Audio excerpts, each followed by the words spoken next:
네, 금요일 정치수다는 오마이뉴스의 소중한 기자와 함께합니다. 지금 전화로 연결이 되어 있습니다. 여보세요? 네, 안녕하세요. 오마이뉴스 소중한 기자입니다. 요즘 기사를 안 쓴다는 그런 얘기를 그렇게 많이 듣고 있습니까? 네. 오늘 소개해드릴 거랑 좀 연관이 되는데요. 예, 한 달 동안 좀 취재를 할 게 있어가지고, 예, 그래서 기사를 뭐 이렇게 단발성 기사들 안 쓰다 보니까 네. 주변에서 뭐 노는 거 아니냐, 뭐 이런 오해를 좀 받고 있어가지고. 논 거 아닙니까? 네. 아닙니다. 그래서 오늘은 자기 본인이 논 게 아니라는 것을 입증을 하기 위해서 굉장히 특별한 내용을 소개를 해주신다고요? 네, 제가 지난 한 달 동안 좀 취재한 내용을 오늘 좀 소개해드리려고 하는데요. 예. 군대와 관련된 이야기입니다. 아하. 혹시 1년 동안 뭐 군대에서 죽거나 아니면 다쳐서 전역하는 인원이 얼마나 되시는지 좀 생각해 보신 적 있으신가요? 생각은 해봤는데 그냥 막연하게 좀 생각보다 많지 않을까? 네. 예, 요런 생각을 좀 해봤습니다. 그러니까 1,600명 정도가 이렇게 다쳐서 전역을 하고 아, 100명 정도가 사망하는데요. 100명 약 정도가 사망을 합니까? 네.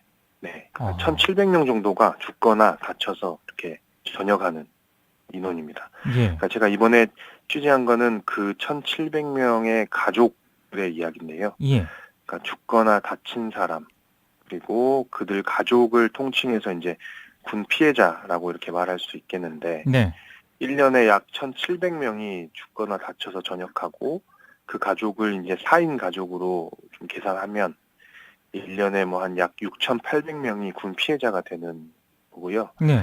이게 이제 뭐 좀 단순히 계산해서 30년 동안 이렇게 군 피해자가 발생했다면 20만 4천 명이 군 피해자가 되는 셈입니다.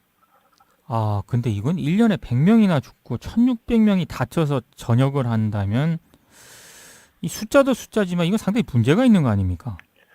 네, 그러니까 평소 군에서는 이제 뭐 60만 장병 중에 그 정도 숫자면 뭐 얼마 되지 않는다. 뭐 허허. 이렇게 주장하곤 하는데 네, 하지만 1년에 이제 1,700명이 죽거나 다친다면 제 생각에는 결코 단순한 사고 수준으로 볼 수 있는 건 아니고 그렇죠. 그리고 이게 수치라는 게 이제 뭐 다른 분야면 모르겠는데 이제 사람 목숨과 관련된 거니까 네, 문제가 있는 거고 또 징병제잖아요, 우리는. 그렇죠. 그래서 이제 징병제 특성상 그 가족들이나 주변 사람들까지 번지는 피해가 이렇게 좀 심각하기 때문에 이거 좀 분명히 짚고 가야 될 사안이라고 생각합니다. 그럼 소중한 기자가 지난 한 달 동안 이 피해자분들의 가족, 피해자분들, 뭐 이렇게 이분들을 만나신 건가요? 네, 제가 이제 좀 연락이 닿아가지고 예, 만날 수 있었던 가족이 이제 6가족을 만났는데요. 예, 이게 좀 유형별로 나눠보면 뭐 의문사 피해 가족, 뭐 폭행, 가혹행위에 따른 사망 피해 가족, 음, 그리고 의료사고 피해 가족, 그리고 자살자 피해 가족, 그리고 이렇게 죽진 않았지만 뭐 외상 후 스트레스 장애를 겪고 있는 그 피해 가족, 뭐 이 정도로 나눌 수 있겠는데요. 예, 이 6가족을 만나서 그동안 고통을 좀 겪은 고통이나 현재 상황이 좀 어떤지 좀 들을 수 있었습니다. 이게 아무래도 피해 유형을 들어보니까 가장 그래도 좀 이 주시를 하게 되는 게 폭행, 가혹행위 이 부분이거든요. 왜냐하면 지금 우리 네네. 군대에 이것과 관련된 사고가 워낙 많지 않았습니까? 최근에도 그 윤일병 사건이 언론에 크게 주목을 받기도 했고요. 네, 그렇습니다. 말씀하신 그 윤일병 사건의 피해자, 그러니까 고 윤승주 일병의 이제 엄마와 그 누나 부부를 서울 국립현충원에서 만났습니다. 아하, 그러니까 서울 국립현충원에 이제 윤일병이 모셔져 있는 건데요. 네네. 사건은 이제 2014년에 일어났던 일이고, 음흠.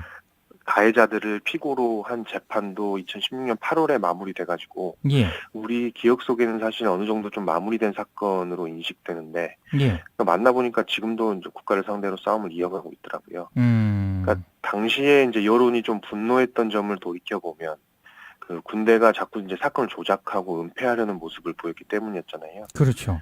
그러니까 실제로 군의 조작이 드러나가지고, 그러니까 윤일병이 처음 죽은 원인, 그러니까 사인이 기도가 막혀가지고 뭐 뇌 손상으로 죽었다 이렇게 음, 발표를 했었는데, 네, 이게 나중에 알고 보니까 지속적으로 폭행이 있었고 거기에 따른 거 사망으로 이제 사인이 바뀌었잖아요. 네네.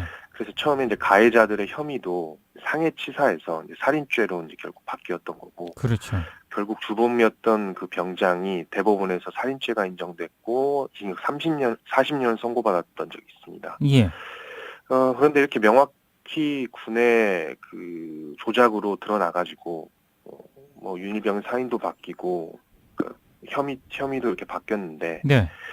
이 조작을 책임지는 사람은 한 명도 없었습니다. 그래서 아하.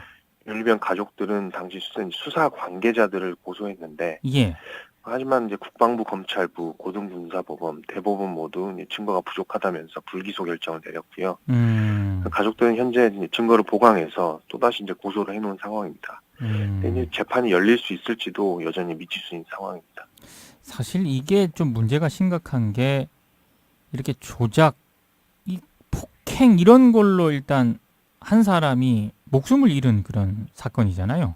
네. 그럼 그 피해 가족들은 얼마나 또 그 고통에 시달렸을 겁니까? 근데 이 가족들이 소송이라든가 또 이런 거를 다 준비를 해야 되거든요. 네, 이 그렇습니다. 굉장히 힘든 상황이라는 생각이 진짜 팍팍 드네요.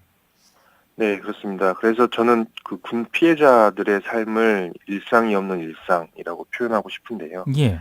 그러니까 우리가 이제 일반적으로 상상하기 어려운 일들로 이제 일상이 가득 채워지고, 평범하지 않는 삶이 어느덧 이렇게 일상이 돼버린 그 군 피해 상황이 이제 군 피해자들이 이제 흔히 처해 있는 상황입니다. 네. 그러니까 윤일병의 상황을 보면 할머니, 할아버지가 계셨는데, 네. 사건 후에 1년 만에 고인이 되셨고요. 아이고. 그전에는 건강하셨는데 갑자기 네. 이제 치매 증상이 오기 시작해서 네. 뭐 좀 일상적인 생활 하지 못하시다가 고인이 되셨고, 네. 그 병력이 전혀 이렇게 있지 않았던 아버지도 그 뉴스를 보다가, 그러니까 평소에 점잖으셨는데 네. 뉴스를 보다가 이제 막 이렇게 화를 내는 일이 잦아지셨고, 아하. 평소에 욕을 안 하셨는데 욕설도 많이 하시게 되고, 예. 그러다가 결국 좀 이제 혈압이 높아지셔가지고 현재는 음. 고혈압 약을 먹어야만 좀 생활이 가능한 그런 상황이라고 합니다. 네. 또 국방부나 법원을 이렇게 계속 쫓아다니는 일도 주로 이제 윤일병의 매형이 했었는데, 네. 그래서 매형이 원래 이제 하던 직업이 있었는데 그것을 접어야 했고, 그로 인해서 이제 누나가 이제 일을 좀 무리하게 늘렸다가 공황장애를 경험하기도 했답니다. 아. 그것도 누나가 한 명이 더 있는데, 이 누나 같은 경우에는 남성에 대한 불신이 너무 강해져가지고 네. 수시로 이제 결혼은 난 안 한다 라는 말을 하다 보니까 또 어머님은 거기에 대해서 또 마음의 상처를 또 입으시고, 뭐 그런 생활을 좀 이어가고 있었습니다. 근데 이제 우리는 징병제인데다가 워낙 네네. 군대에서 이제 폭행 사건이라든가 의문사 이런 게 많이 발생을 하다 보니까 뭔가 이제는 좀 시스템적으로 이런 문제들에 대해서 접근을 해야 되지 않나 이런 생각이 드는데 이 우리 시스템은 없나요? 지금 어떤 상황입니까?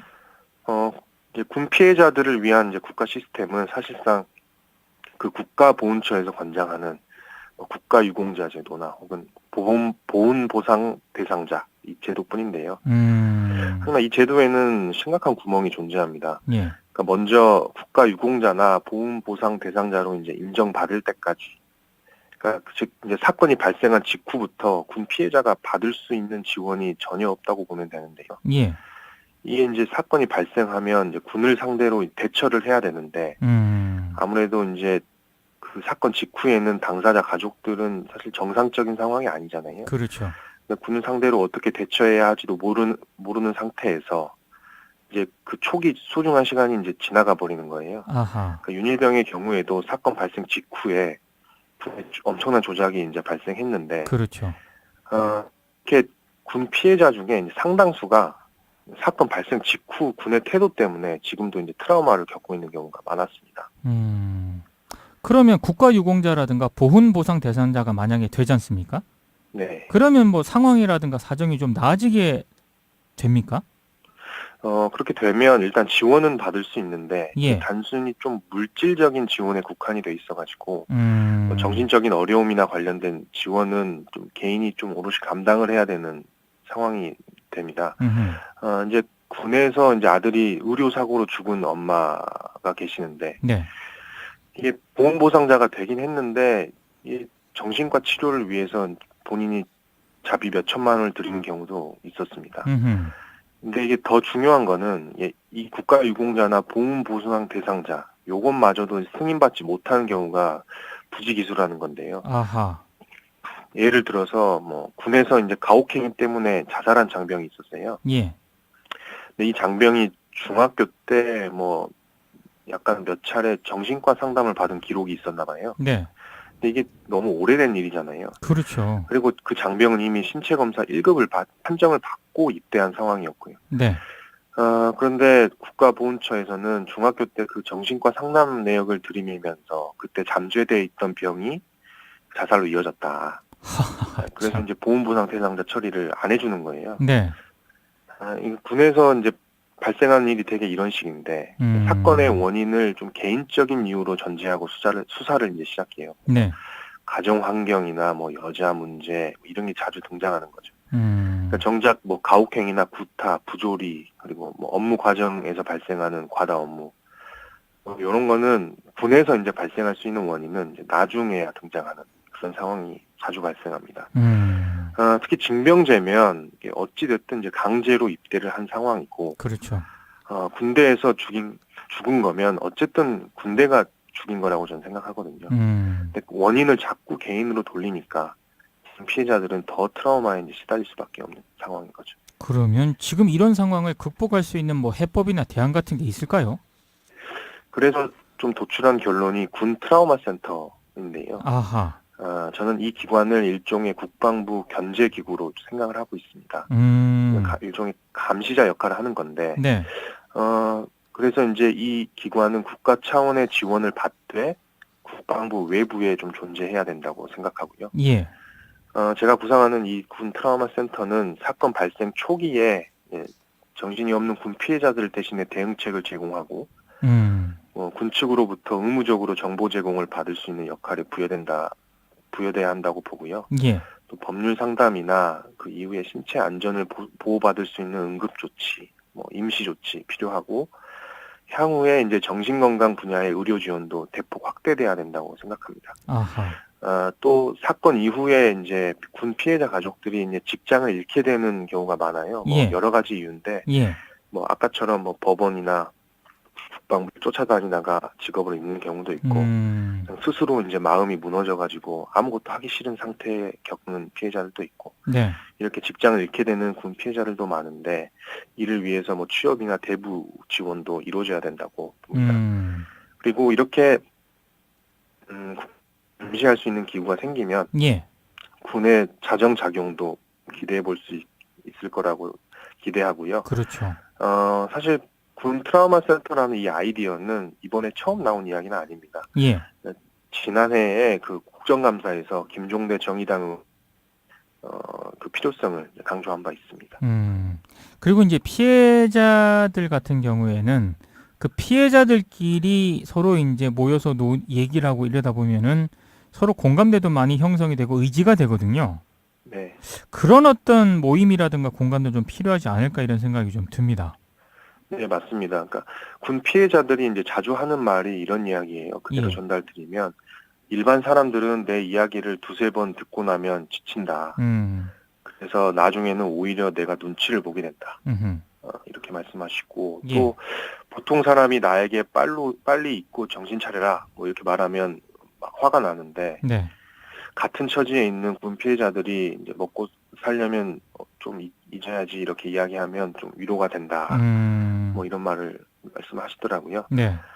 그러니까 이제 같은 처지에 놓인 사람만큼 좀 뭐 좋은 상담사는 없다. 뭐 이런 이야기잖아요. 그렇죠. 그러니까 군 트라우마 센터가 그렇게 피해자들이 모일 수 있는 공간이 될 수 있을 거라고 보고요. 사실 현재 그렇게 국가가 짊어져야 될 짐을 여러 군 관련 단체들이, 그러니까 시민 단체들이 대신 떠안고 있는 경우가 있습니다. 예. 그 중에서 이제 군 피해 치유센터 함께라는 곳이 있어요. 아하. 그러니까 이곳을 만든 분도 군에서 의료 사고를 아들을 잃은 그 어머니, 그러니까 공복순 대표가 직접 만든 건데요. 네네. 이번에 제가 그곳과 함께 그 국가적 차원의 군 트라우마 센터를 만들어야 된다라는 주장을 하기 위해서 예. 그 다음 스토리 펀딩을 시작했습니다. 아하. 그러니까 군대 죽음 상처 군 트라우마 센터를 만들자라는 제목의 프로젝트인데요. 예. 그러니까 어제 저희가 펀딩을 처음 오픈했고 그래서 다음 스토리 펀딩에 접속하셔서 한번 검색해 보시면 예. 아마 기사를 보실 수 있을 겁니다. 아, 알겠습니다. 그동안 논 게 아니라 열심히 네. 취재를 했다. 네. 이걸 네. 증명해 준 오마이뉴스의 소중한 기자였습니다. 다음 스토리 펀딩도 예, 적극적으로 좀 많이 잘 됐으면 좋겠습니다. 고맙습니다. 예. 오늘 고생 많으셨습니다. 네, 고맙습니다. 네, 오마이뉴스의 소중한 기자였습니다.